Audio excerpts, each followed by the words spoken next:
ਸਤਿ ਸ਼੍ਰੀ ਅਕਾਲ, ਸਵਾਗਤ ਹੈ ਤੁਹਾਡਾ ਸਾਰਿਆਂ ਦਾ NRI ਵਰਡ ਦੀ ਇੱਕ ਹੋਰ ਖਾਸ ਪੇਸ਼ਕਸ਼ ਦੇ ਵਿੱਚ। ਕੈਨੇਡਾ ਪਰਦੀਆਂ ਸਰਗਰਮੀਆਂ ਦੇ ਨਾਲ ਮੈਂ ਰੁਪਿੰਦਰ ਇੱਕ ਵਾਰੀ ਫਿਰ ਤੋਂ ਹਾਜ਼ਰ ਹਾਂ। ਆਓ ਵੇਖਦੇ ਹਾਂ ਕੀ ਹੈ ਖਾਸ ਇਸ ਵਾਰ NRI ਵਰਡ ਦੇ ਵਿੱਚ।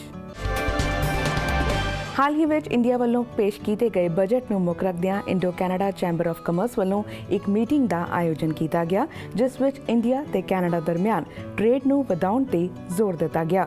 ਇਸ ਮੌਕੇ ਕੌਂਸਲੇਟ ਜਨਰਲ ਆਫ ਇੰਡੀਆ ਵੀ ਖਾਸ ਤੌਰ ਤੇ ਮੌਜੂਦ ਰਹੇ। ਨਾਲ ਹੀ ਇਹ ਜਾਣਕਾਰੀ ਵੀ ਦਿੱਤੀ ਗਈ ਕਿ ਆਉਂਦੇ ਦਿਨਾਂ ਵਿੱਚ ICCC ਵੱਲੋਂ ਇੱਕ ਟ੍ਰੇਡ ਮਿਸ਼ਨ ਇੰਡੀਆ ਵਿਜ਼ਿਟ ਤੇ ਹੋਏਗਾ।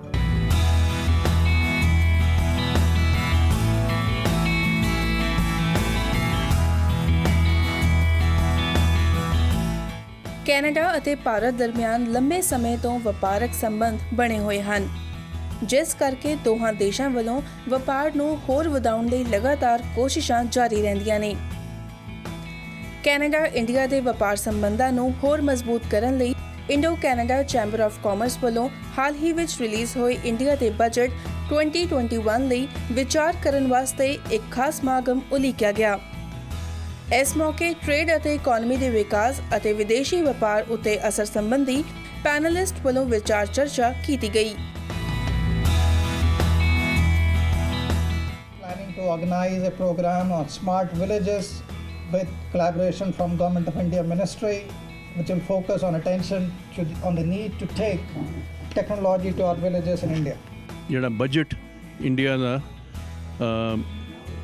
ਫੈਡਰਲ ਬਜਟ ਜਿਹੜੀ ਦਿੱਲੀ ਤੋਂ ਹਰ ਸਾਲ ਰਿਲੀਜ਼ ਹੁੰਦਾ, ਜਿਹਦੇ ਲਈ ਸਾਰਾ ਬਿਜ਼ਨਸ ਕਮਿਊਨਿਟੀ ਬਹੁਤ ਧਿਆਨ ਨਾਲ ਦੇਖਦਾ ਉਹਨੂੰ ਕ੍ਰਿਟੀਕਲੀ ਕਿ ਕਿੱਦਾਂ ਟ੍ਰੇਡ ਵੱਧ ਸਕਦਾ, ਕਿੱਦਾਂ ਇਕੋਨਮੀ ਗਰੋ ਹੋ ਸਕਦੀ, ਕਿੱਦਾਂ ਕਾਮਨ ਮੈਨ ਨੂੰ ਬੈਨੀਫਿਟ ਪਹੁੰਚ ਸਕਦਾ। ਇਹ ਸਾਰੀਆਂ ਚੀਜ਼ਾਂ ਬਜਟ ਬਹੁਤ ਧਿਆਨ ਨਾਲ ਸੋਚ ਕੇ ਬਣਾਇਆ ਜਾਂਦਾ ਅਤੇ ਉਹਦਾ ਇੰਪੈਕਟ ਬਾਹਰਲੇ ਫੋਰਨ ਟ੍ਰੇਡ 'ਤੇ ਵੀ ਹੁੰਦਾ। ਇਸ ਕਰਕੇ Indo Canada chamber of commerce ਜਿਹੜਾ ਉਹ ਇਹਨੂੰ ਬਹੁਤ ਸੀਰੀਅਸਲੀ ਲੈਂਦਾ ਕਿ ਕੈਨੇਡਾ ਔਰ ਇੰਡੀਆ ਦਾ ਜਿਹੜਾ ਟ੍ਰੇਡ ਇਸ ਵੇਲੇ ਬਿਜ਼ਨਸ ਹੈ ਉਹ ਬਹੁਤ ਸਟੈਗਨੈਂਟ ਹੈ, ਉਹਨੂੰ ਕਿੱਦਾਂ ਅਸੀਂ ਮਲਟੀਪਲਾਈ ਕਰਕੇ ਐਟਲੀਸਟ ਡਬਲ ਕਰ ਸਕਦੇ ਹਾਂ ਅਗਲੇ 2-3 ਸਾਲਾਂ 'ਚ।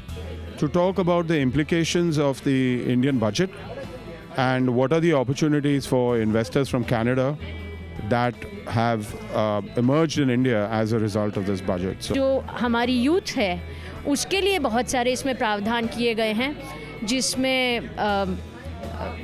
एजुकेशन के लिए, स्किल्स के लिए काफ़ी बड़ा प्रोविज़न रखा गया है। 99,000 करोड़ का प्रोविज़न रखा गया है और साथ ही साथ इसमें अप्रेंटिसशिप के लिए भी काम किया गया है, ताकि हमारे जो नौजवान वर्ग है उसको एम्प्लॉयमेंट अपॉर्चुनिटीज़ भी मिले और स्किल्स भी मिले। काफ़ी चेंजेस आ रहे ने इंडिया विच जो कि बेनीफिशियल होणगियां साडी कम्यूनिटी नूं ਤੇ ਜੋ ਵੀ ਇਨਵੈਸਟ ਕਰਨਾ ਚਾਹੁੰਦਾ ਹੈ ਇੰਡੀਆ ਦੇ ਵਿੱਚ, ਚਾਹੇ ਉਹ ਕੰਪਨੀ ਹੋ ਚਾਹੇ ਇੰਡੀਵਿਜੂਅਲ ਹੋਏ। ਇਸ ਇਵੈਂਟ ਨੂੰ council general of India in Toronto ਵੱਲੋਂ ਵੀ ਪੂਰਾ ਸਹਿਯੋਗ ਦਿੱਤਾ ਗਿਆ। I can just hope that this budget will help further strengthen the economic partnership and the investment opportunities for Canadian companies in India. As you know, the bilateral trade of India has increased at the rate of 65% in last 5 years, and it's about to reach 10 billion Canadian dollars. The growth has been immense, but of course a lot needs to be done. It's like 3 days trade between US and Canada, and so definitely a lot of potential can be done. ਇਸ meeting ਦੇ ਵਿੱਚ Indo Canadian business community ਦੇ members ਵੀ ਮੌਜੂਦ ਸਨ। We encourage all the people in GTA and around the Canada to do the bilateral collaboration, India, Canada, business people, networking, and to meet each other, come over here and enhance the program for Indo-Canada Chambers, what they are promoting over here. हम लोग बहुत से programme यहाँ पर करते रहते हैं, जिससे इंडो कैनेडियन कम्युनिटी को इंडिया के साथ और कनाडा के साथ जो ट्रेड करने में जो इन्फॉर्मेशन चाहिए होती है या कोई उनको हेल्प चाहिए होती है, तो चैम्बर उसमें पूरी तरह से उनकी मदद करता है, उनको गाइड करता है। आज का प्रोग्राम जो है काउंसिल जनरल ऑफ इंडिया के साथ हमने कोऑर्डिनेशन में किया है, और जो बजट आया है इंडिया का अभी, उसका एक रोड मैप के बारे में डिस्कशन होगी। Lot of information given here, and it's a pretty positive budget. We're looking forward to it. Basically in rural sector, farming sector, hopefully it all goes well. ਜ਼ਿਕਰਯੋਗ ਹੈ ਕਿ Indo Canada chamber of commerce ਵੱਲੋਂ March ਦੇ ਅਖੀਰ ਵਿੱਚ India ਇੱਕ trade mission ਭੇਜਿਆ ਜਾ ਰਿਹਾ ਹੈ, ਜਿਸ ਦੌਰਾਨ ਕੈਨੇਡਾ ਅਤੇ ਇੰਡੀਆ ਦਰਮਿਆਨ ਹੋਰ ਟ੍ਰੇਡ ਵਧਾਉਣ ਸੰਬੰਧੀ ਚਰਚਾ ਕੀਤੀ ਜਾਏਗੀ। ਸਰੀ ਵਾਸੀਆਂ ਲਈ ਹੁਣ ਇੱਕ ਚੰਗੀ ਖਬਰ ਹੈ। ਬ੍ਰਿਟਿਸ਼ ਕੋਲੰਬੀਆ ਦੇ ਮਿਨਿਸਟਰ ਆਫ ਪਬਲਿਕ ਸੇਫਟੀ ਵੱਲੋਂ ਹੁਣ ਸਰੀ ਨੂੰ ਆਪਣੀ ਮਿਊਨਿਸਿਪਲ ਪੁਲਿਸ ਬਣਾਉਣ ਦੀ ਇਜਾਜ਼ਤ ਦਿੱਤੀ ਗਈ ਹੈ, ਜਿਸ ਦੀ ਕਾਫੀ ਚਿਰ ਤੋਂ ਮੰਗ ਕੀਤੀ ਜਾ ਰਹੀ ਸੀ। ਇਸ ਨੂੰ ਲੈ ਕੇ ਸਰੀ ਵਾਸੀਆਂ ਵਿੱਚ ਕਾਫੀ ਖੁਸ਼ੀ ਪਾਈ ਜਾ ਰਹੀ ਹੈ। After their thorough work and following my evaluation of the study committee's report, as well as the recommendation of the Director of Police Services, I have granted the City of Surrey approval for the creation of a municipal police board. BC ਦੇ minister of public safety ਅਤੇ solicitor general honourable mic ਫਾਰਨਵਰਥ ਵੱਲੋਂ ਅੱਜ ਬਹੁਤ ਹੀ ਅਹਿਮ ਫੈਸਲਾ ਲਿਆ ਗਿਆ ਹੈ ਸਰੀ ਦੇ ਵਿੱਚ ਮਿਊਨਿਸਪਲ ਪੁਲਿਸ ਲਿਆਉਣ ਦੇ ਬਾਰੇ। ਉਹਨਾਂ ਨੇ ਅੱਜ ਕਿਹਾ ਹੈ ਕਿ ਸਰੀ ਦੇ ਵਿੱਚ ਮਿਊਨਿਸਪਲ ਪੁਲਿਸ ਲਿਆਂਦੀ ਜਾਵੇ, ਉਸ ਲਈ ਇੱਕ ਕਮੇਟੀ ਤਿਆਰ ਕੀਤੀ ਜਾਵੇ। ਇਹ ਫੈਸਲਾ ਉਹਨਾਂ ਨੇ ਜਦ ਵਾਲੀ ਉੱਪਲ ਸਾਹਿਬ ਵੱਲੋਂ ਜੋ ਰਿਪੋਰਟ ਪੇਸ਼ ਕੀਤੀ ਗਈ ਸੀ ਉਸ ਨੂੰ ਪੜ੍ਹਨ ਤੋਂ ਬਾਅਦ ਲਿਆ ਹੈ, ਜਿਸ ਨੂੰ ਲੈ ਕੇ ਸਰੀ ਨਿਵਾਸੀਆਂ ਦੇ ਵਿੱਚ ਕਈ ਥਾਵਾਂ ਤੇ ਨਾਰਾਜ਼ਗੀ ਵੀ ਹੈ, ਪਰ ਕਈ ਲੋਕ ਕਾਫੀ ਖੁਸ਼ ਵੀ ਹਨ। ਕਰਦੇ ਹਾਂ ਸਰੀ ਨਿਵਾਸੀਆਂ ਦੇ ਨਾਲ ਗੱਲਬਾਤ। ਇਹ ਇੱਕ ਮੇਰੇ ਹਿਸਾਬ ਨਾਲ ਜੀ ਬਹੁਤ ਹੀ ਵਧੀਆ ਭਾਗਾਂਸ਼ਾਲੀ ਦੇਣੇ ਆ ਆਪਣੀ ਕਮਿਊਨਿਟੀ ਲਈ ਤੇ ਸਾਰੀ ਸਰੀ ਕਮਿਊਨਿਟੀ ਲਈ, ਕਿਉਂਕਿ ਬਹੁਤ ਵਧੀਆ ਹੋਊਗਾ ਜਿਹੜੀ ਇੱਕ ਲੋਕਲ ਪੁਲਿਸਿੰਗ ਆ ਰਹੀ ਆ। ਤੇ ਬਾਕੀ ਜਿਸ ਤਰ੍ਹਾਂ ਅਸੀਂ ਕੱਲ੍ਹ ਵੀ ਉੱਥੇ ਮਿਲੇ ਸੀ ਸਵੇਰੇ ਸਰੀ ਗਿਲਫਰਡ ਦੇ ਵਿੱਚ, ਇੱਥੇ ਸਰੀ ਬੋਰਡ ਆਫ ਟ੍ਰੇਡ ਨੇ ਕੀਤਾ ਸੀਗਾ, ਵਾਲੀ ਉਪਲ ਸਾਹਿਬ ਆਏ ਸੀ। ਉੱਥੇ ਆਪਣੀ ਕਮਿਊਨਿਟੀ ਜਾਂ ਜਿਹੜੀ ਆਪਾਂ ਸੋਚਦੇ ਸੀਗੇ ਵੀ ਆਉਣੀ ਚਾਹੀਦੀ ਹੈ ਪੁਲਿਸ ਆਪਣੀ, ਉਹ ਘੱਟ ਸੀ, ਹੈ ਹੀ ਨਹੀਂ ਸੀ। ਐਕਚੁਅਲੀ ਮੈਂ ਹੀ ਸੀ। ਸੋ ਮੈਂ ਇਹ ਚਾਹੁੰਦਾ ਵੀ ਆਪਣੀ ਕਮਿਊਨਿਟੀ ਇਹ ਇੱਕ ਸ਼ੁਰੂਆਤ ਆ, ਇੱਕ ਵਧੀਆ ਸ਼ੁਰੂਆਤ ਆ, ਇਹਦੇ 'ਚ ਵੱਧ ਤੋਂ ਵੱਧ ਆਪਾਂ ਯੋਗਦਾਨ ਪਾਈਏ ਤਾਂ ਕਿ ਮੇਅਰ ਤੇ ਆਪਣੀ ਜਿਹੜੀ ਕੌਂਸਲ ਆ ਉਹਨਾਂ ਨੂੰ ਵਧੀਆ ਪੁਲਿਸ ਫੋਰਸ ਲੱਭਣ ਦੇ ਵਿੱਚ ਸਹਾਇਤਾ ਹੋਣ ਤੇ ਜਿਹੜੇ ਆਪਣਾ ਸਿਟੀਜ਼ਨ ਹੈ ਉਹ ਵੀ ਆਪਣਾ ਜਿਹੜਾ ਇਨਪੁਟ ਕਰਨ। ਅੱਜ ਦੀ ਮੀਟਿੰਗ ਦੇ ਵਿੱਚ ਵਾਲੀ ਉੱਪਲ ਸਾਹਿਬ ਵੀ ਮੌਜੂਦ ਸਨ, ਜਿੱਥੇ ਉਹਨਾਂ ਨੇ ਸਰੀ RCMP ਅਤੇ ਮਿਊਨਿਸਪਲ ਪੁਲਿਸ ਦੇ ਵਿੱਚ ਕੀ ਡਿਫਰੈਂਸ ਹਨ, ਕੀ ਐਡਵਾਂਟੇਜ ਅਤੇ ਕੀ ਡਿਸਐਡਵਾਂਟੇਜ ਹਨ, ਉਹਨਾਂ ਦੇ ਬਾਰੇ ਵੀ ਗੱਲਬਾਤ ਕੀਤੀ। Advantages are you have a local police force that's available to everybody. The RCMP is a federal force, but they have a special expertise in investigating homicides, and they've done a good job of policing in this city. So those are, and the transition is always difficult. So that's it. Okay. All right. What are the disadvantages? Well, the disadvantage is you have a police force. I don't know if it's a disadvantage. You have a police force that's centered in Ottawa, and that's where the policies are made. Having said that, the local people are very good at listening to local priorities. ਬਹੁਤ ਵਧੀਆ ਫੈਸਲਾ ਲਿਆ ਜੀ। ਪਹਿਲਾ step ਵਾ ਟਵਾਰਡਸ ਦਾ ਸਰੀ ਦੀ ਆਪਣੀ police ਹੋਏਗੀ। RCMP ਤੋਂ ਜਿਹੜਾ ਟਰਾਂਸਫਰ ਹੋਣਾ ਇਹ ਬੜਾ ਵਧੀਆ ਇਨੀਸ਼ੀਏਟਿਵ ਆ। ਸਰੀ ਦੇ ਵਿੱਚ ਲਾਅ ਐਂਡ ਆਰਡਰ ਦੀ ਪੂਰੇ ਸਰੀ 'ਚ ਨਹੀਂ, ਕੈਨੇਡਾ 'ਚ ਨਹੀਂ, ਪੂਰੇ ਵਰਲਡ ਦੇ ਵਿੱਚ ਫੇਮਸ ਹੁੰਦੀ ਹੈ ਕਿ ਕਿੰਨਾ ਕ੍ਰਾਈਮ ਰੇਟ ਵੱਧਦਾ ਜਾ ਰਿਹਾ, ਜਿਹੜਾ ਕਿ ਕੰਟਰੋਲ ਨਹੀਂ ਹੋ ਰਿਹਾ। ਮੈਨੂੰ ਲੱਗਦਾ ਕਿ ਜਿਹੜੀ ਲੋਕਲ ਪੁਲਿਸ ਦਾ ਇਨੀਸ਼ੀਏਟਿਵ ਆ, ਇਹਦੇ ਨਾਲ ਲੋਕਲ ਲੋਕਾਂ ਦੀ ਸ਼ਮੂਲੀਅਤ ਹੋਊਗੀ, ਲੋਕਾਂ ਦੇ ਵਿਚਾਰ ਸੁਣੇ ਜਾਣਗੇ ਤੇ ਜਿਹੜੀ ਵੀ ਇੱਥੇ ਜਿਹੜਾ ਵੀ ਸ਼ਹਿਰ ਦਾ ਇਹਨਾਂ ਦਾ ਮੇਨ ਲਾਇਆ ਜਾਊਗਾ ਸਰਜੈਂਟ ਜਾਂ ਜਿਹੜਾ ਵੀ ਮੁਖੀ, ਉਹ ਵੀ ਇਹਨਾਂ ਦੀ ਪੁੱਛਗਿੱਛ ਦੇ ਇਹਨਾਂ ਦੇ ਹਿਸਾਬ ਨਾਲ ਲਾਇਆ ਜਾਊਗਾ ਜਿਹੜੀ ਸਾਡੀ ਕਮਿਊਨਿਟੀ ਦੀਆਂ ਨੀਡਸ ਨੂੰ ਸਮਝਦਾ ਹੈਗਾ ਵਾ। ਜਦੋਂ ਸਰੀ ਦੇ ਵਿੱਚ 2018 ਦੀ ਜੂਨ ਮਹੀਨੇ 2 ਨੌਜਵਾਨ ਬੱਚਿਆਂ ਦਾ ਕਤਲ ਹੋਇਆ, ਜਸਕਰਨ ਭੰਗਲ ਅਤੇ ਜਸਕਰਨ ਝੂਟੀ, ਉਸ ਤੋਂ ਬਾਅਦ ਵੇਕਅਪ ਰੈਲੀ ਦਾ ਆਯੋਜਨ ਕੀਤਾ ਗਿਆ ਸੀਗਾ ਤੇ ਉੱਥੇ ਸਾਰੇ ਲੋਕਾਂ ਨੇ ਹੱਥ ਖੜੇ ਕਰਕੇ ਮੰਗ ਕੀਤੀ ਸੀਗੀ ਕਿ ਸਾਨੂੰ ਸਿਟੀ ਪੁਲਿਸ ਚਾਹੀਦੀ ਹੈ। ਉਸ ਤੋਂ ਕੁਝ ਮਹੀਨੇ ਬਾਅਦ ਇਲੈਕਸ਼ਨ ਸੀਗੀਆਂ ਸਿਟੀ ਦੀਆਂ ਤੇ ਮਿਊਨਿਸਪਲ ਚੋਣਾਂ ਦੇ ਵਿੱਚ ਜਿਹੜੇ ਡਰੱਗ ਮੁਕੱਲਮ ਉਹਨਾਂ ਦੀ ਸਲੇਟ ਸੀਗੀ ਤੇ ਉਹਨਾਂ ਨੇ ਇਹ ਮੈਨੀਫੈਸਟੋ ਦਾ ਹਿੱਸਾ ਬਣਾਇਆ ਇਹਨੂੰ ਤੇ ਉਸ ਤੋਂ ਬਾਅਦ ਵਿੱਚ ਬੜੀ ਦ੍ਰਿੜਤਾ ਦੇ ਨਾਲ ਬੜਾ ਸਟੈਂਡ ਲੈ ਕੇ ਵਿਰੋਧੀਆਂ ਦੇ ਮੂਹਰੇ ਨਾ ਝੁਕਦਿਆਂ ਐਂਡ ਤੱਕ ਬਹੁਤ ਜ਼ੋਰ ਲਾ ਕੇ ਇਹਨੂੰ ਇੱਥੇ ਤੱਕ ਪਹੁੰਚਾਇਆ। ਤੇ ਜੇ ਅੱਜ ਜਾਣਦੇ ਆ ਕਿ ਮਾਈਕ ਫਾਰਨਵਰਥ ਉਹਨਾਂ ਨੇ ਇਹਨੂੰ ਹਰੀ ਝੰਡੀ ਦੇ ਦਿੱਤੀ ਹੈ ਕਿ ਹੁਣ ਪੁਲਿਸ ਬੋਰਡ ਜਿਹੜਾ ਆ ਉਹ ਕਾਇਮ ਹੋ ਜਾਣਾ। ਮੇਰੇ ਹਿਸਾਬ ਦੇ ਨਾਲ ਇੱਕ ਤਾਂ ਇਹ ਹੈ ਕਿ ਜਿਹੜਾ ਲੋਕ ਚਾਹੁੰਦੇ ਸੀਗੇ ਉਹ ਹੋ ਗਿਆ, ਬਹੁਤ ਗਿਣਤੀ ਲੋਕ ਜੋ ਚਾਹੁੰਦੇ ਸੀਗੇ ਤੇ ਇੱਕ ਨਵੀਂ ਆਸ ਦੀ ਕਿਰਨ ਜਿਹੜੀ ਹੈ ਲੋਕਾਂ ਨੂੰ ਦਿਖਾਈ ਦੇਵੇਗੀ ਕਿ ਸ਼ਾਇਦ ਜਿਹੜੀ ਨਵੀਂ ਪੁਲਿਸ ਹੈਗੀ ਆ ਉਹ ਜਿਵੇਂ ਕਿ ਬਾਕੀ ਸ਼ਹਿਰਾਂ 'ਚ ਵਧੀਆ ਕੰਮ ਕਰ ਰਹੀ ਆ ਤੇ ਇੱਥੇ ਵੀ ਅਸੀਂ ਅਪਰਾਧ ਘਟਾਉਣ ਦੇ ਵਿੱਚ, ਗੈਂਗ ਹਿੰਸਾ ਘਟਾਉਣ ਦੇ ਵਿੱਚ ਕਾਮਯਾਬ ਹੋ ਜਾਵਾਂਗੇ। ਮੈਂ ਕਹਿੰਦਾ ਸਗੋਂ ਸਪੈਸ਼ਲੀ ਜਿਹੜੀ ਪੁਲਿਸਿੰਗ ਹੈ ਤਾਂ ਸਰੀ ਲਈ ਜਾਂ ਕਿਸੇ ਵੀ ਸਿਟੀ ਲਈ ਸਾਰਿਆਂ ਨੂੰ ਵੱਡਾ ਇੰਪੋਰਟੈਂਟ ਇਸ਼ੂ ਆ। ਸਪੈਸ਼ਲੀ ਜਿੱਦਾਂ ਸਾਡੇ ਇੱਥੇ ਪਿੱਛੇ ਜੀ ਪਿੱਛੇ ਫੂਡ ਟਰੱਕ ਖੜਾ ਸਾਡਾ ਇੱਥੇ ਤਾਜ ਐਕਸਪ੍ਰੈਸ ਦਾ, ਉਹਦੇ ਤੇ 2 ਵਾਰੀ ਉਹ ਜਿਹੜੇ ਪਿੱਛੇ ਵੱਡੇ ਪ੍ਰਪੇਨ ਟੈਂਕ ਆ ਉਹ ਨਾਲੋਂ ਕੱਟ ਕੇ ਲੈ ਜਾਂਦੇ ਜੀ ਪਾਈਪ। ਇੱਕ ਵਾਰੀ ਤਾਂ RCMP ਦੇ ਵੀ ਕੀਤੀ ਆ ਕੰਪਲੇਂਟ ਤੇ ਮੈਂ ਸੋਚਦਾ ਵੀ ਹੁਣ ਆਪਣੀ ਲੋਕਲ ਪੁਲਿਸ ਉਹਨਾਂ ਨੂੰ ਪਤਾ ਵੀ ਕਿੱਧਰ ਕਿਹੜੀ ਲਾਉਣੀ, ਕੀ ਕਰਨਾ। ਉਹ ਜਦੋਂ ਭਾਈਚਾਰੇ ਨਾਲ ਗੱਲ ਕਰੀ ਤਾਂ ਭਾਈਚਾਰਾ ਇਸ ਗੱਲ ਤਿਆਰ ਆ। ਸਮਝਣ ਵਾਲੀ ਗੱਲ ਇਹ ਹੈਗੀ ਹੈ ਕਿ ਸਰੀ ਜਿਹੜਾ ਆ ਕੈਨੇਡਾ ਦਾ ਸਭ ਤੋਂ ਵਧਣ ਵਾਲਾ ਸ਼ਹਿਰ ਆ ਜਿੱਥੇ ਕਿ ਲੋਕੀ ਬਹੁਤ ਵੱਡੀ ਗਿਣਤੀ ਵਿੱਚ ਆ ਰਹੇ ਆ ਤੇ ਲੋਕੀ ਇੱਥੇ ਤਾਂ ਹੀ ਰਹਿਣਗੇ ਜੇ ਸ਼ਹਿਰ ਸੁਰੱਖਿਅਤ ਹੋਊਗਾ, ਉਹਨਾਂ ਦਾ ਆਲਾ ਦੁਆਲਾ ਜਿਹੜਾ ਆ ਉਹਨਾਂ ਦੇ ਬੱਚੇ ਆ ਉਹ ਸੁਰੱਖਿਅਤ ਹੋਣਗੇ ਤੇ ਉਹ ਤਾਂ ਹੀ ਸੁਰੱਖਿਅਤ ਹੋ ਸਕਦਾ ਆ ਜੇ ਇੱਥੇ ਪੁਲਿਸ ਜਿਹੜੀ ਆ ਉਹ ਗੁੱਡ ਕੰਮ ਕਰੂਗੀ।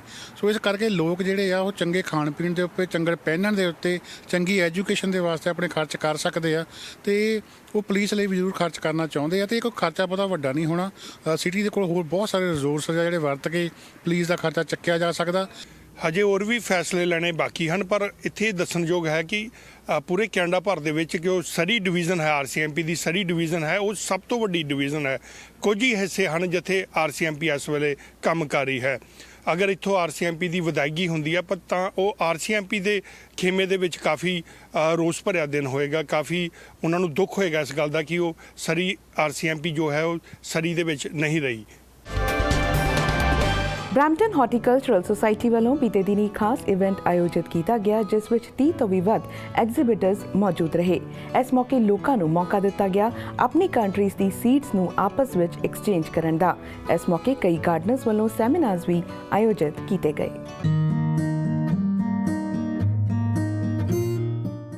ਸਪ੍ਰਿੰਗ ਸੀਜ਼ਨ ਦੀ ਸ਼ੁਰੂਆਤ ਨੂੰ ਸੈਲੀਬ੍ਰੇਟ ਕਰਦਿਆਂ ਬਰੈਂਪਟਨ ਸਿਟੀ ਵੱਲੋਂ 8th annual CD Saturday and garden show host ਕੀਤਾ ਗਿਆ।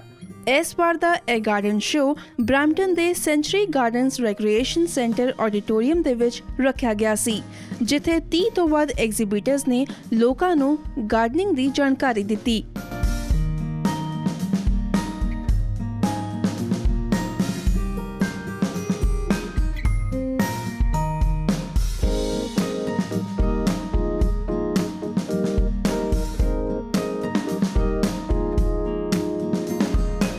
ਸਵੇਰੇ 10 ਵਜੇ ਤੋਂ ਦੁਪਹਿਰ 3 ਵਜੇ ਤੱਕ ਗਾਰਡਨਿੰਗ ਐਕਸਪਰਟਸ ਵੱਲੋਂ ਸੈਮੀਨਾਰਸ ਰੱਖੇ ਗਏ ਸਨ।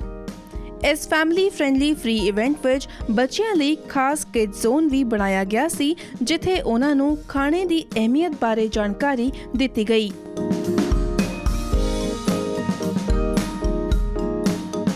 Welcome to CD Saturday at Century Gardens. It's running from 10 till 3 o'clock today, and we invite you to join us. CD has been happening at Century Gardens for the last 8 years, today is the 8th anniversary.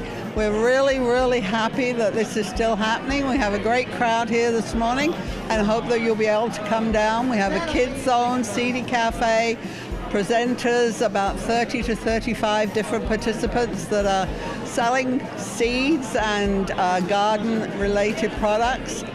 This is 8 years, as Carol's just said. It's an amazing program. Brampton being Flower City, we thought it was a great partnership with the Brampton Hort, that we are exposing our residents to gardening, seed swapping, tons of information that really makes Brampton Flower City.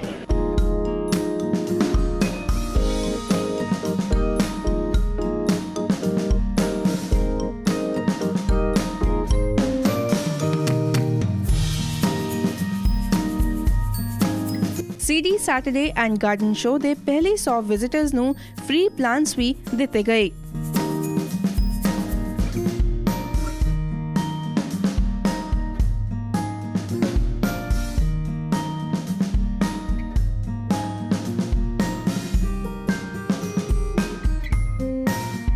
This is our swap table at Brampton Horticultural Society CD Saturday. So over here we have a lot of seeds that we have volunteers that donate seeds initially. We pack them up, and once the event starts, we have people that come and swap seeds. So if people have seeds to swap from their own gardens, they will bring them here, and then they will pick out seeds that they want in their garden for this year. And it's an exchange, but we have a lot of people that don't have seeds to swap. So what we do is we get a donation for the Seeds of Diversity Seed Bank, and we sponsor a seed every year to put in the seed bank and to have just to have that seed stay and be maintained.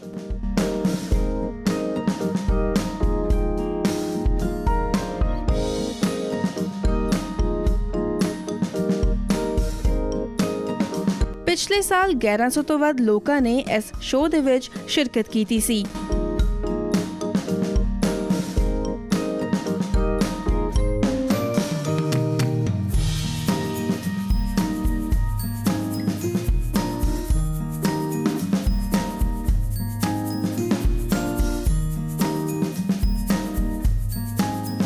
ਜ਼ਿਕਰਯੋਗ ਹੈ ਕਿ ਅਜਿਹੇ events ਸਾਡੀ biodiversity ਦੀ ਮਹੱਤਤਾ ਉਤੇ ਜਾਗਰੂਕਤਾ ਪੈਦਾ ਕਰਨ ਲਈ ਮਹੱਤਵਪੂਰਨ ਸਾਬਿਤ ਹੁੰਦੇ ਹਨ। NRI वर्ड विच फिलहाल समा हो गया एक ब्रेक का। ब्रेक तो बाद साड़ी है खास पेशकश जारी रहेगी ते नज़र मारांगे पामा विखे चल रही एक एग्जीबिशन ते। एक छोटे जही ब्रेक तो बाद।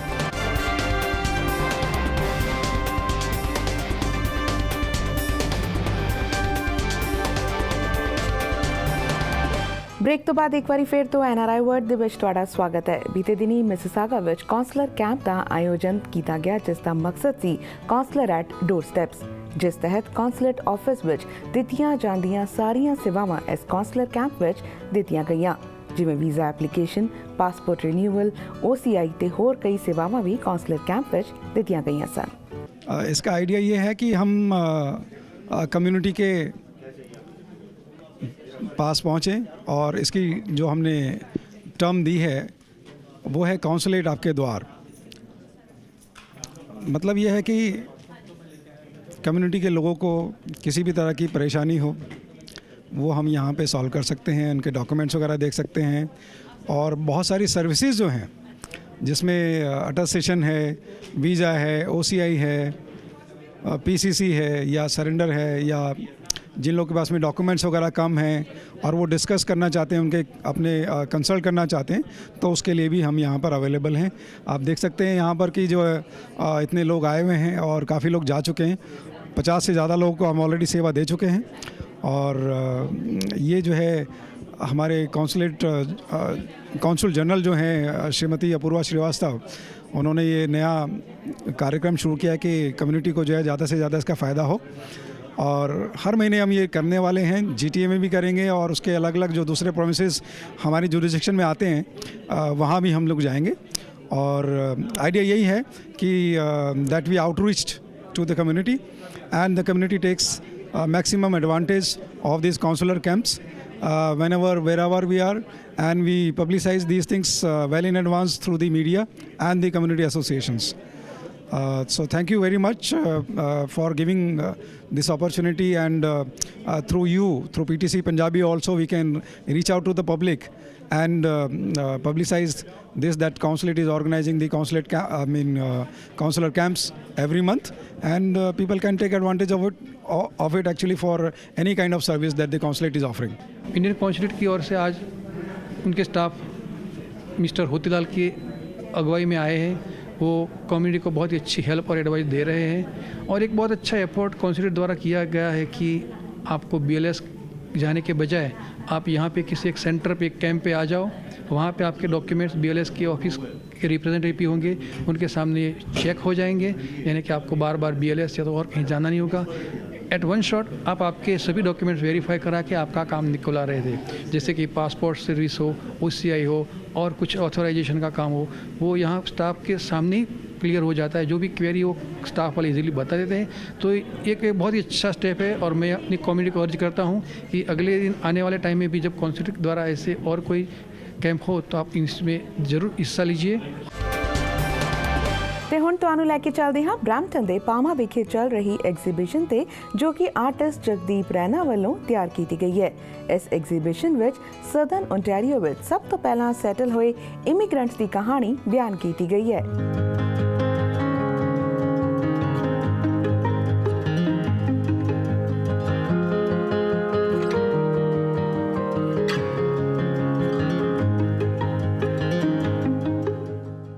ਦ੍ਰਿਸ਼ ਨੇ ਬ੍ਰੈਂਪਟਨ ਦੇ ਪਾਮਾ ਵਿਖੇ ਚੱਲ ਰਹੀ ਐਗਜ਼ੀਬਿਸ਼ਨ ਦੇ peel art gallery, museum and archives ਵਿਖੇ ਆਰਟਿਸਟ ਜਗਦੀਪ ਰੈਨਾ ਦੀਆਂ ਪੇਂਟਿੰਗਸ ਅੱਜ ਕੱਲ੍ਹ ਖਿੱਚ ਦਾ ਕੇਂਦਰ ਨੇ।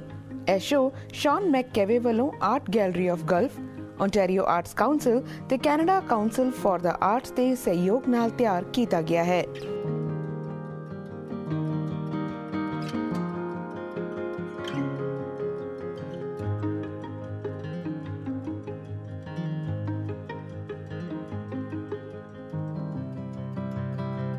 I hope people feel inspired to tell their own stories and be inspired to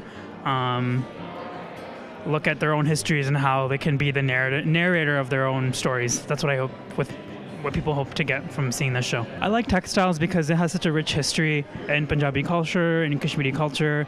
When you look at the history of textiles in India and Pakistan, the global south, it's so rich. It's tied to our ancestry, it's tied to our heritage, and I'm interested in connecting to my heritage through textiles and through fulkari and embroidery and Kashmiri shawls, and so that's kind of why I wanted to start working with my hands and learning how to spin, how to weave, how to embroider, how to dye fabric, and it makes me connected to our heritage. It's quite a powerful exhibition because he's dealing very much with personal experiences of his own family, as well as the diasporic community in North America. But also looking at sort of really deep histories and the relationships between present and past. It was a joy and thrilled to curate this exhibition and work with Jagdeep, and we're very happy to see it here at the Peel Art Gallery, Museum and Archives.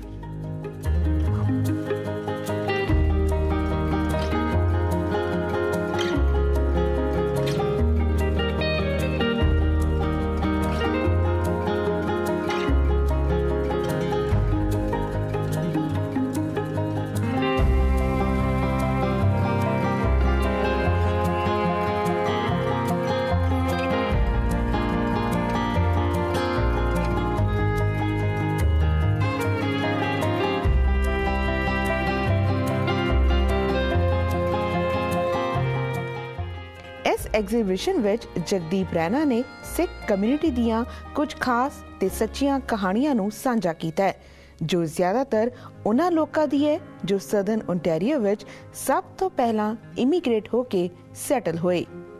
ਇਸ ਦੇ ਨਾਲ ਹੀ ਕਸ਼ਮੀਰੀ ਤੇ ਪੰਜਾਬੀ ਸਿੱਖ diaspora ਦੇ ਇਤਿਹਾਸ ਨੂੰ ਵੀ exhibition ਵਿੱਚ ਬਿਆਨ ਕੀਤਾ ਗਿਆ ਹੈ। ਸੋ ਇਸ ਦੇ ਨਾਲ ਹੀ ਹੋ ਗਿਆ ਸਮਾਂ ਤੁਹਾਡੇ ਤੋਂ ਇਜਾਜ਼ਤ ਲੈਣ ਦਾ, ਪਰ ਇਸ ਵਾਅਦੇ ਦੇ ਨਾਲ ਕਿ ਅਗਲੇ ਹਫਤੇ ਵੀ NRI ਵਰਡ ਦੀ ਪੇਸ਼ਕਸ਼ ਇਸੇ ਤਰ੍ਹਾਂ ਜਾਰੀ ਰਹੇਗੀ। ਜੇ ਤੁਸੀਂ ਵੀ NRI ਵਰਡ ਵਿੱਚ ਕੁਝ ਖਾਸ ਵੇਖਣਾ ਚਾਹੁੰਦੇ ਹੋ ਤਾਂ ਸਾਨੂੰ ਜ਼ਰੂਰ ਲਿਖੋ। ਸਾਡਾ ਈਮੇਲ ID ਹੈ feedback@ptcnetwork.com। ਫਿਰ ਤੋਂ ਮੁਲਾਕਾਤ ਹੋਏਗੀ ਅਗਲੇ ਹਫਤੇ। ਉਦੋਂ ਤੱਕ ਲਈ ਸਤਿ ਸ਼੍ਰੀ ਅਕਾਲ।